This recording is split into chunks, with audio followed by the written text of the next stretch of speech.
আগের একটা মিনি ব্লগে তো তোমাদেরকে বললামই যে আমাদের দশহরার দিনে স্পেশাল আইটেম কি কি হয়েছিল। আর আজকে কিন্তু আমাদের পিসিদের সাথে রেমো আর রোহিতেরও নেমন্তন্ন ছিল, তবে রেমো বাড়ি ছিল না বলে আর আসেনি।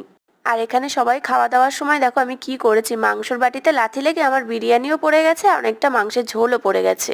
খাওয়া দাওয়ার পর এখন চলছে মিষ্টি মুখ, আর আজকে কিন্তু আমি চলে যাব আমার শ্বশুর বাড়িতে।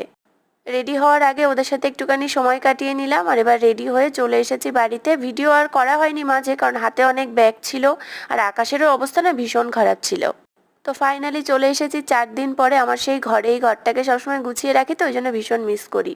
আর আজকে মাথায় না অনেকটা তেল দিয়েছি, প্রচণ্ড যন্ত্রণা করছিল। বাড়ি এসেই দেখি ডাইনিংয়ের ওখানে আমার গাছগুলো শুকিয়ে কাঠ হয়ে গেছে, ওই গাছগুলোতে আগে একটু জল দিয়ে নিলাম। যেহেতু বনগাঁতে বৃষ্টি ভীষণই কম হয়, তো দেখো আমার ছাদের গাছের অবস্থাগুলো কি খারাপ, মাটি শুকিয়ে পুরো চড়া পড়ে গেছে। তো ফ্রিজ থেকে একটুখানি ঠান্ডা জল বার করে আমি গাছগুলোতে দিয়ে দিলাম, আর সাথে তুলসী গাছ ছিল বলে আমি সেই তুলসী গাছে কিন্তু আর খাওয়ার বোতলে জল দেইনি। তো ছাদে একটা ঘট ছিল, সেই ঘটের মধ্যে করে জল কিন্তু আমি তুলসী গাছে দিয়ে দিলাম। আর বাকি গাছগুলোতেও পুরো টব ফুল করে জল দিয়ে দিলাম, যাতে রাতের মধ্যে ওরা পুরো প্রাণবন্ত হয়ে যেতে পারে। তোমরা কে কে আমার মতো আছো যে কোথাও গেলে গাছের জন্য মন ছটফট করে? আমি তো বাড়ি এসে আগে ছুটে আসি এদেরকে দেখতে। তো ব্যাস, আজকে আমার এই ব্লগটা অবধি। কেমন লাগলো জানিও।